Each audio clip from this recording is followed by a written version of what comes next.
नमस्कार, बहुत स्वागत है आपका न्यूज अपडेट में। मैं हूं आपके साथ कमलेश्वरी। चलिए अब शुरुआत करते हैं खबरों की, जहां रुड़की की भवनापुर नगर पंचायत से भाजपा अध्यक्ष पद के उम्मीदवार रचित अग्रवाल के चुनावी कार्यालय का उद्घाटन जिला पंचायत अध्यक्ष किरण चौधरी ने किया। आपको बता दें कि नगर पंचायत से भाजपा प्रत्याशी रचित अग्रवाल ने चुनावी कार्यालय का उद्घाटन हवन पूजन के साथ किया और पूजन करने के बाद रचित अग्रवाल ने बुजुर्गों का आशीर्वाद भी लिया। इस मौके पर उन्होंने कहा कि क्षेत्र का चहुमुखी विकास किया जाएगा। वहीं जिला पंचायत अध्यक्ष किरण चौधरी ने क्षेत्रवासियों से रचित अग्रवाल के पक्ष में मतदान करने की अपील की।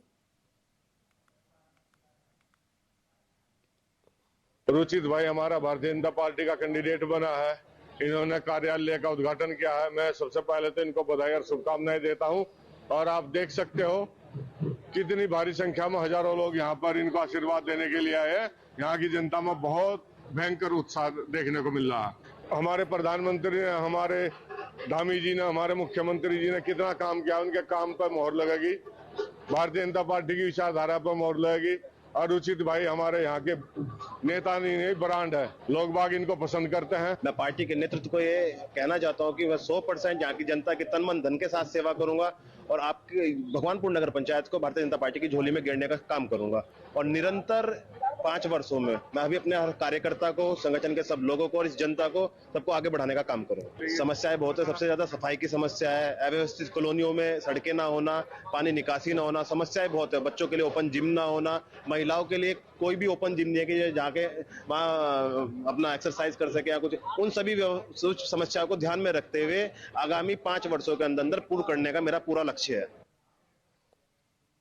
वहीं मतदान की तारीख नजदीक आने के साथ ही अल्मोड़ा में नगर निकाय चुनावों में प्रचार जोर पकड़ने लगा है। केंद्रीय सड़क परिवहन और राजमार्ग राज्य मंत्री अजय टम्टा ने भाजपा प्रत्याशी अजय वर्मा के समर्थन में वोट मांगे।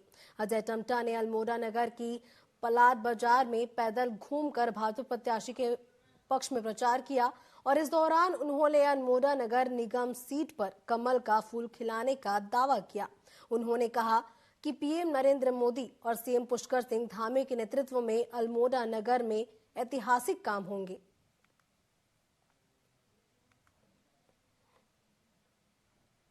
अपने आप में बड़ा ऐतिहासिक क्षण है, क्योंकि नगरपालिका अल्मोड़ा अपने आप में बहुत पुरानी नगरपालिका है।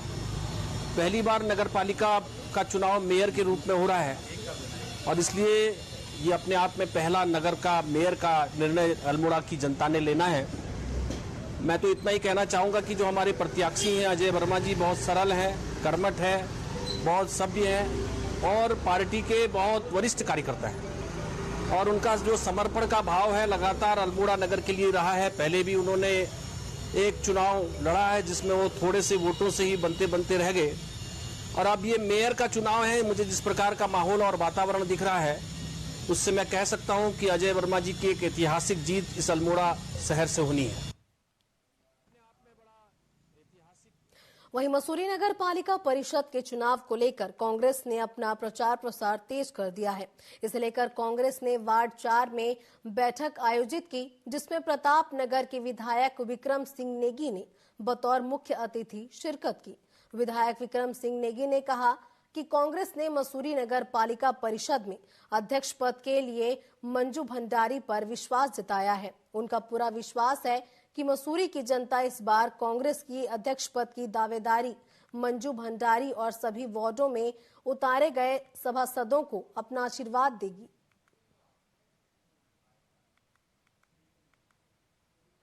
लगभग पूरे तो नहीं कह सकता, लेकिन फिर भी 70% वादे मैंने पूरे किए। जो जनता की मैंने सड़कों की बात करें, स्ट्रीट लाइट की बात करें और यहाँ पर नालों की बात करें, वो मैंने पूरे करे हैं। ये तो ज्यादा बेहतर आप बता पाएंगे। मैं नहीं बोल पाऊंगा कि वो छोटा बेटा है हमारा और लड़ रहा है, ठीक है, उसको भी मैं शुभकामनाएं देता हूं, लेकिन ये तो अब निर्णय मीडिया ही करेगी और आपका जो शोध हो रहा होगा वो करेगा। कांग्रेस बहुत मजबूत स्थिति में इस समय है और आमने सामने की फाइट बीजेपी के साथ कांग्रेस की है। अभी तक कोई भी पार्टी या कोई ऐसा नहीं है कि जो बहुत आगे बहुत पहुंच गई है। उसी कड़ी में आज 4 नंबर वार्ड में जहां से हमारे निवर्तमान सभासद प्रताप पंवार चुनाव लड़ रहे हैं, आज यहां से कांग्रेस कार्यकर्ताओं की और मसूरी के मतदाताओं, सभी सम्मानित मतदाताओं की, सपोर्टरों की आज यहाँ पर बैठक हुई जिसमें कि हमारी जो कांग्रेस की प्रत्याशी मंजू भंडारी हैं वो भी आज यहाँ पर थी, दर्शन रावत जो 7 नंबर से हैं वो भी यहाँ पर थे। और यहाँ से आज बिगुल उठ गया कि वुडी स्टॉक से आज तक कोई भी बाहरी व्यक्ति नहीं जीता है, चाहे वो भाजपा हो चाहे कोई निर्दलीय हो, आज तक नहीं जीता। कांग्रेस के ही 15 साल से वो जीतते आ रहे हैं, 20 साल भी कांग्रेस का रहा और आज भी कांग्रेस का परचम यहाँ से लहराएगा। भारतीय जनता पार्टी की सरकार देश में है, प्रदेश में है, लेकिन यदि विरोधी दल या विपक्ष का प्रत्याशी जीतता है तो निश्चित तौर पर सरकारी कामों में कोई बोलने वाले लोग पैदा हो जाते हैं, जिससे कि एक तो विकास के कार्य तीव्र गति से होते हैं और दूसरा उसमें स्वच्छता भी रहती है। वहीं मसूरी में ही शिक्षा के क्षेत्र में नई क्रांति लाते हुए Ruskin brand international school launch किया गया। रस्किन ब्रांड इंटरनेशनल स्कूल की पद्मश्री पद्म भूषण रस्किन ब्रांड और पूर्व राज्यपाल डॉक्टर किरण बेदी ने इसकी शुरुआत की। आपको बता दें कि रस्किन ब्रांड इंटरनेशनल स्कूल को प्री स्कूल फ्रेंचाइजी मॉडल के रूप में डिजाइन किया गया है। यह पहला शिक्षा के क्षेत्र में नवाचार लाने और अनूठे फ्रेंचाइजी मॉडल के माध्यम से पूरे भारत में बच्चों को सशक्त बनाने के लिए किया गया है। 15 को 1500 बनाना है, जैसे किरण जी ने आपको बताया, बट ये सबसे पहले मेरे लिए एक बहुत बड़ी लेगेसी है जिसको मेरे को आगे लेके जाना है। ये सिर्फ मेरे दादाजी नहीं है, पूरे भारत के दादाजी है जिनको बचपन से लोग पढ़ते आ रहे, जिनको एकेडमिक्स में पढ़ते आ रहे, और वही हम आगे बढ़ाना चाहते हैं। हम मसूरी में भी आएंगे, देहरादून में भी आएंगे, ये हमारा होम टाउन है, यहाँ तो हमें डेफिनेटली आना है। और हम बड़ौदा से शुरू कर रहे हैं और ऑल ओवर इंडिया भी हम 15 स्कूलों की स्थापना करेंगे। When a chain of schools is being launched, a chain of 15 schools, Ruskin Bond International Schools. It's amazing. You're not starting with one school, 15 schools, and I predict this will become 1,500 one day. And these thousands of these children will be owing their creativity and their writing and their authorship. The genesis would be Mr. Ruskin Bond. 38वें राष्ट्रीय खेलों के प्रचार captain when को जिलाधिकारी संदीप तिवारी ने collectorate परिसर में ब्लॉकों के लिए रवाना किया। बता दें कि राष्ट्रीय खेलों के शुभारंभ मौली के गोपेश्वर मुख्यालय पहुंचने पर जोरदार स्वागत किया गया। साथ ही बता दें कि शुभंकर मौली ने 6 जनवरी से लेकर 8 जनवरी तक चमोली में सभी ब्लॉकों के प्रमुख स्थानों और बाजार में घूमकर लोगों को राष्ट्रीय खेल से जुड़ने के लिए प्रेरित करेगा।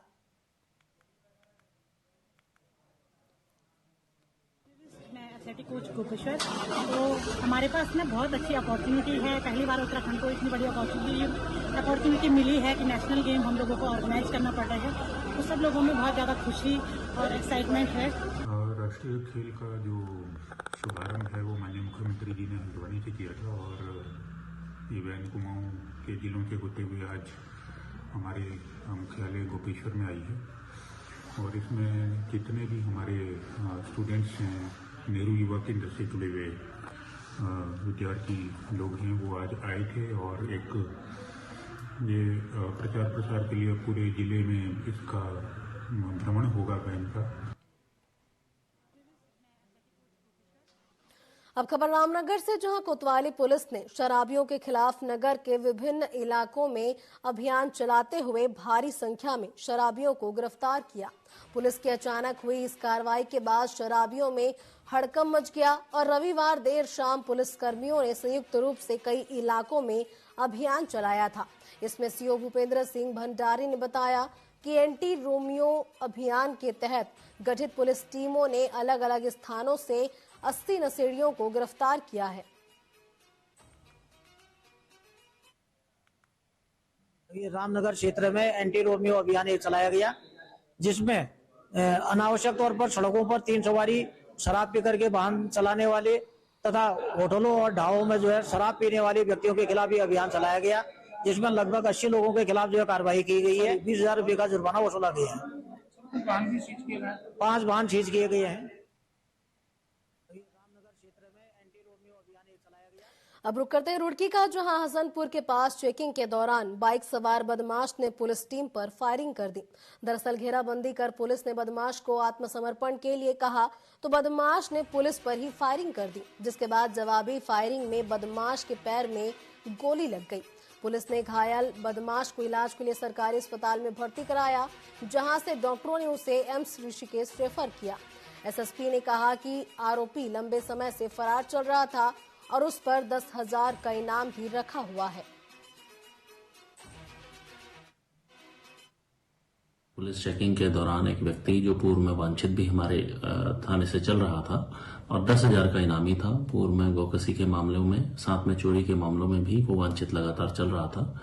आज पुलिस के द्वारा जब उसे रोकने का प्रयास किया गया, पुलिस पर उसने फायर करके भागने की कोशिश करी। पुलिस के द्वारा उसको वहीं न्यूट्रलाइज किया गया। इस क्रम में उसको एक पैर में गोली लगी थी, जिसे तत्काल पुलिस के द्वारा हॉस्पिटल में लाया गया है और उसका जो आवश्यक इलाज है वो कराया जा रहा है। जो मुकदमों में वांछित है उसमें इसकी अरेस्टिंग करके आगे की जो भी वैधानिक कार्रवाई है वो की जाएगी। और इसमें गौकसी और चोरी के मामलों में, क्योंकि ये वांछित लगातार चल रहा था, इसमें 2 अरेस्टिंग पूर्व में हो चुकी थी, तो हमारी ये कार्रवाई भी कंप्लीट हुई है। वहीं जनपद पौड़ी के सतपुली से बांघाट जा रहे एक वाहन में 5 लोग अचानक एक बड़े हादसे का शिकार होते होते बच गए। यात्रियों ने बताया कि बांघाट से सतपुली की ओर आ रहा एक ओवरलोडेड डंपर चमोली सैन के पास काफी तेज गति से आ रहा था और उसने उसके वाहन को टक्कर मारी। इस घटना में उन्हें हल्की चोटें आई हैं। वहीं यात्रियों ने प्रशासन से ओवरलोडेड वाहनों के खिलाफ सख्त कार्रवाई करने की मांग की है। इसके साथ ही उन चालकों पर कड़ी कार्रवाई की अपील की जो यातायात नियमों का उल्लंघन कर रहे हैं। हम उस साइड से आ रहे थे तो हमने मतलब यहाँ पे इसी प्रकार का हमने ट्रक देख लिया था, तो हम वहां से ब्रेक मारते गए, ना उसने ब्रेक लिया, ना इतनी जगह थी, ना वो अपनी वो इस साइड भी नहीं किया और ना उसने ब्रेक लिया। उसने हम पे मतलब पहले तो गाड़ी टच हुई, पहले इतनी जोर से नहीं लगी थी, लेकिन उसने शायद तो भागने के लिए उसने गाड़ी घसीट दी हमारे साथ, तब जाके गाड़ी पे ज्यादा लग गई। और फिर उसके बाद ओवरलोडेड भी है वो ट्रक और ना वो शूज पहन के चला रहा है, ना कुछ कोई लाइसेंस मांगा, पहले 1 घंटे तक उसने लाइसेंस नहीं दिखाया। हमारी गलती बता रहा था ऊपर से कि मतलब कि हम उसको बोल रहे हैं कि हम मतलब हमारा तो पूरा परिवार बैठा था उसमें, अगर कोई हादसा हो जाता, कोई बड़ी बात हो जाती तो वो तब भी मतलब वो कोई उसे कोई मतलब नहीं है, वो अपना नॉर्मल खड़ा हो रखा है, कोई रिस्पॉन्स नहीं दे रहा है। रुक करते हैं टिहरी के ऋषिकेश का, जहां टिहरी के ऋषिकेश चंबा उत्तरकाशी नेशनल हाईवे से सड़क हादसे की घटना सामने आई है। यहां कोट गांव के पास एक गैस सिलेंडर से भरा हुआ ट्रक पलट गया, जिससे ट्रक ड्राइवर ट्रक में फंस गया और स्थानीय लोगों की मदद से ड्राइवर को ट्रक से बाहर निकाला गया। सूचना मिलने पर पुलिस और फायर ब्रिगेड की टीम भी मौके पर पहुंची और अब मामले की जांच की जा रही है।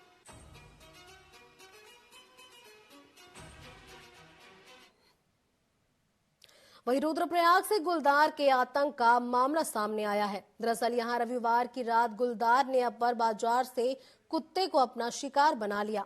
इस हादसे से क्षेत्र में दहशत का माहौल है। वहीं स्थानीय लोगों ने वन विभाग से गुलदार को पकड़ने की मांग की है।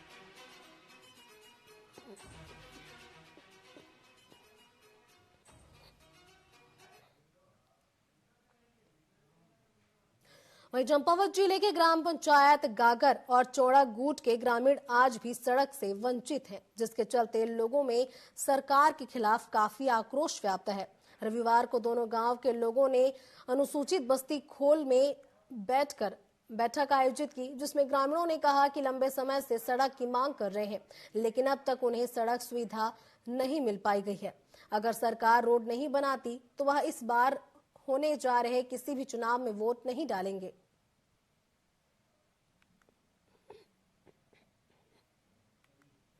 इसमें जो भी है खोला तो तोली और सारा रजुड़ा जो भी है सभी ने ये कहा है कि अगर सड़क की कार्रवाई शुरू नहीं हुई तो हम खुद ही मतलब मतदान किसी को नहीं करेंगे, चाहे वो कोई हो। वोट लेने के लिए आए, उनने कभी भी ये नहीं कहा, कहते हैं क्या कहते हैं हमें वोट दो हम तुम्हें रोड देंगे, कहते यहाँ 15-16 साल बीत गए हैं, कभी हमें कुछ वो भी नहीं दिया है, ना गौशाला ना मकान ना कुछ, रोड की कोई बात ही नहीं करते हैं। हिम्मत हार चुके हैं, टूट चुके हैं चारों वजह से।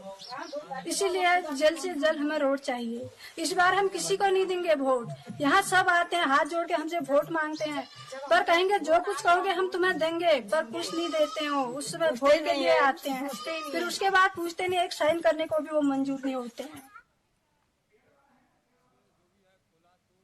खबरों में आगे रुक करते हैं हरिद्वार का, जहां नाबालिग हॉकी खिलाड़ी से दुष्कर्म का मामला सामने आया है। दरअसल हॉकी प्लेयर गेम्स के लिए ऋषिकेश आई थी और इस दौरान कोच भानु अग्रवाल ने झांसा देकर नाबालिग प्लेयर के साथ दुष्कर्म किया। शिकायत मिलने पर सिटकुल थाने में दुष्कर्म और पॉक्सो एक्ट के तहत मुकदमा दर्ज किया गया है और एसएसपी परमेंद्र सिंह डोभाल ने बताया कि सूचना पर तत्काल मौके पर पहुंचकर बच्ची का रेस्क्यू किया गया, जिसके बाद उसका मेडिकल कराने के लिए हॉस्पिटल ले जाया गया और मामले में कार्रवाई की जा रही है। एक खेल महोत्सव का कैंप आयोजित किया जा रहा था, जिसमें महिला हॉकी टीम की एक खिलाड़ी जो नाबालिग बच्ची भी है, उसके द्वारा कल शाम को पुलिस को यह सूचना दी गई कि उसके कोच के द्वारा उसके साथ रेप किया गया है और उसके इस पूरी सूचना पर तत्काल पुलिस के द्वारा मौके पर पहुंच के उस बच्ची को वहां से रेस्क्यू करके उसको वहां से हॉस्पिटल ले जाया गया, उसका मेडिकल कराया गया। साथ में इसमें जो भी वैधानिक कार्रवाई है पुलिस के द्वारा मुकदमा इसमें अभियोग पंजीकृत किया गया है, जिसमें 64 BNS के तहत ये मुकदमा है और पॉक्सो एक्ट के तहत मुकदमा कायम करके कोच को हिरासत में लिया गया पूछताछ के लिए। फॉरेंसिक टीम द्वारा तत्काल मौके पर जाके जो भी वहां पर एविडेंस थे उसको तत्काल संकलित किए गए हैं और इस बच्ची को वहां से रेस्क्यू करके आश्रय स्थल जो हमारा हरिद्वार में है उसको वहां पर रेस्क्यू करके भेजा गया है। खबरों में आगे रुक करते हैं चमोली का, जहां जिले में मौसम विभाग ने एक बार फिर बारिश और बर्फबारी को लेकर 2 दिन का अलर्ट जारी किया है। जिलाधिकारी ने जानकारी देते हुए बताया कि सभी विभागों को अलर्ट मोड पर रहने के निर्देश दिए गए हैं। जिला प्रशासन ने बिना परमिशन के ऊंचाई वाले स्तरों पर न जाने की हिदायत दी है। वहीं बर्फ से प्रभावित होने वाले क्षेत्रों में पर्याप्त मात्रा में जेसीपी लगाई गई है, जिससे बर्फबारी अधिक होने पर मार्गों को सुचारू किया जा सके।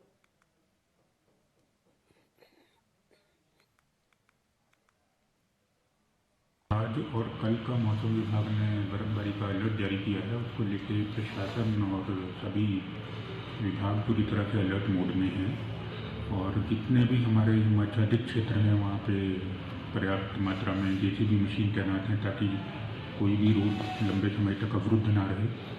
और बिजली विभाग और जितने पेयजल से संबंधित हमारे डिवीजन्स हैं जल निगम और जल संस्थान के, उनको भी अलर्ट किया गया है कि लोगों को कम से कम रिस्पांस टाइम रखते हुए सुविधा उपलब्ध कराई जाए ताकि आम जनमानस को किसी प्रकार की शिकायत ना हो। और पर्यटकों से यही अनुरोध है कि सावधानीपूर्वक गाड़ी चलाएं और ऐसे क्षेत्रों में जाने से बचें। विश्व प्रसिद्ध पर्यटक स्थल औला में बर्फबारी के बाद लगातार पर्यटक पहुंच रहे हैं। औली की खूबसूरती वादियों का लुत्फ उठाने के लिए लगातार बड़ी संख्या में पर्यटक चमोली जिले का रुख कर रहे हैं। खुशनुमा मौसम के बीच औली पहुंचे पर्यटकों ने चेयर लिफ्ट के साथ औली में जमी बर्फ का जमकर आनंद लिया। पर्यटक आर्टिफिशियल लेक का दीदार करने के साथ ही स्कीइंग का आनंद ले रहे हैं।